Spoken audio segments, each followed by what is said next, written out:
10 easy ways to handle an emergency situation. At one point or another, most of us have been taught what to do in an emergency situation.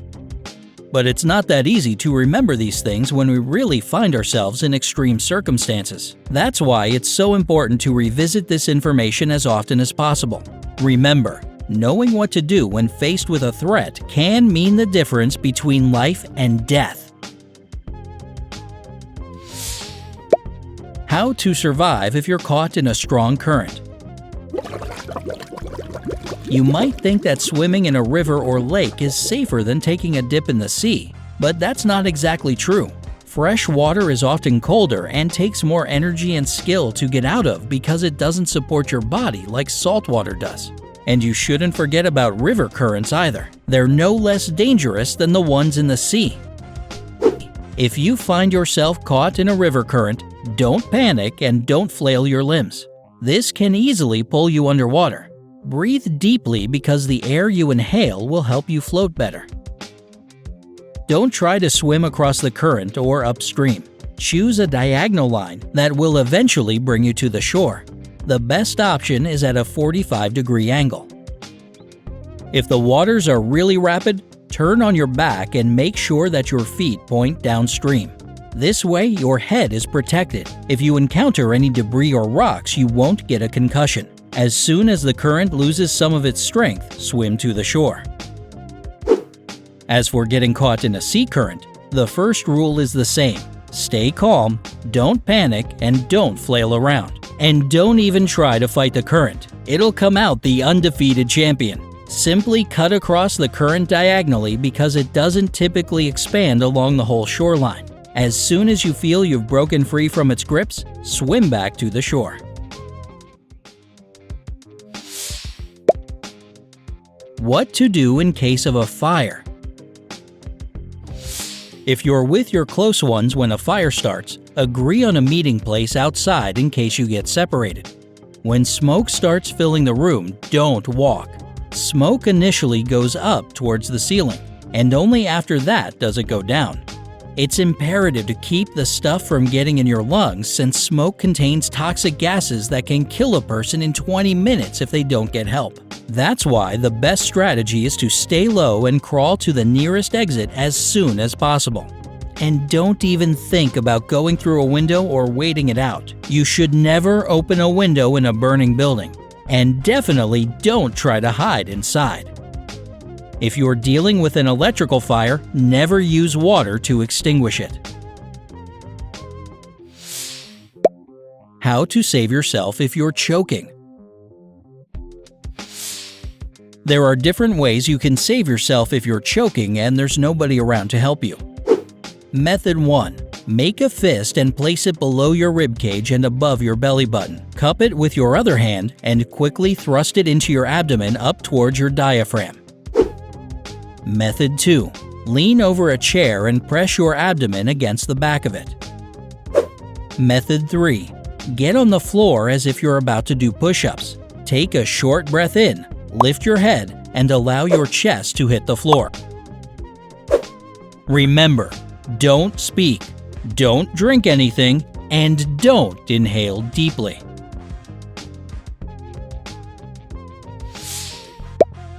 What to do if you're bleeding. Nosebleeds. You've probably heard if you have blood coming out of your nose, you should tilt your head back or lie down and wait until the bleeding stops.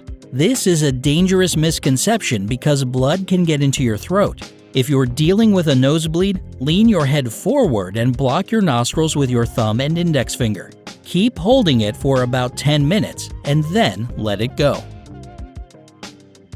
Minor bleeding. If you've accidentally nicked yourself in the kitchen or wherever, first clean the cut with cold running water. After that, use hydrogen peroxide to prevent infection. Then, apply a sterile bandage. Venous bleeding. If the bleeding is a bit heavier, first use hydrogen peroxide. Then apply a firm bandage. It's extremely important to keep the injury elevated.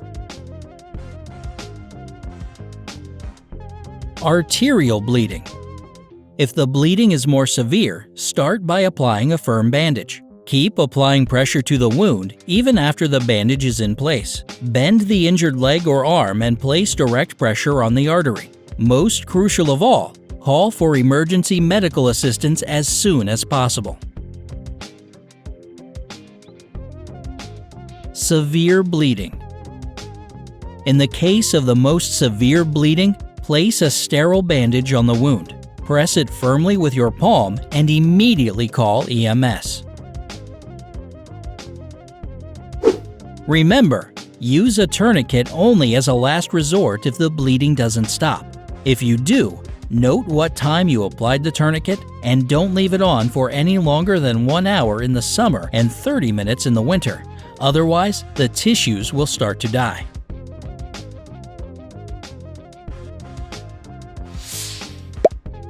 If you're dehydrated. If you experience extreme thirst, feel exhausted, dizzy, and confused, you might be suffering from dehydration. If this is the case, your body desperately needs more liquid to restore balance. The perfect solution is 4 cups of water mixed with 1 teaspoon of salt, 2 tablespoons of sugar, and a half teaspoon of baking soda. Another option is a glass of orange juice with half a teaspoon of salt and 1 teaspoon of baking soda. Dilute this mixture with 4 cups of water and drink it. In case of hypothermia. If someone is suffering from hypothermia, cover the victim with warm blankets. Make sure that not only the body but also the head and feet are covered. Don't rub the victim's arms or legs. It can damage the skin. Never put them in a tub of hot water, and don't give them alcohol to drink. If you get lost in the woods. In this case, you can use your wristwatch to find your direction. Hold an analog watch horizontally in your hand and imagine a wedge-shaped piece making the area between the hour hand and the number 1. The center of this angle is the north-south line. Don't use tree branches, moss growth, and anthills to figure out your direction. They're not as reliable as you think. Before heading into the forest, pick out objects on the map as markers. It can be power lines, roads, railways, or whatever, and determine the direction of movement towards them. How to find water in the wild. There are several methods you can use to get water in the wild. Method 1. Use a string to tie a plastic bag to the end of a tree branch. This will create a little greenhouse and will fill with condensation. Method 2. Dig a pit in the ground, put a plastic sheet over it, and place an empty container inside to collect water. Put a small stone in the middle of the construction to make condensing water drip right into the container. Remember though, you must boil this water before drinking it.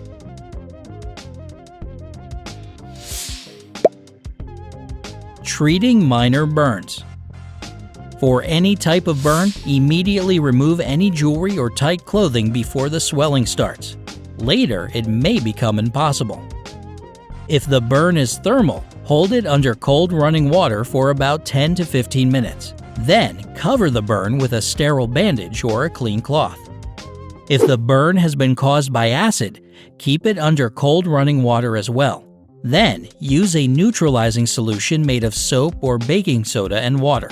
After that, loosely apply a sterile bandage or a clean cloth. To treat an alkaline burn, you first need to remove the remnants of the substance. Again, hold the burn under cold running water for 10 to 15 minutes and use the neutralizing solution of soap or baking soda and water. Only after that can you apply a sterile bandage or a clean cloth. For any type of burn, never use oil, cotton pads, ice, or iodine. And if you got burned with a quicklime or aluminum, you mustn't place the burn underwater. In this case, call for help immediately.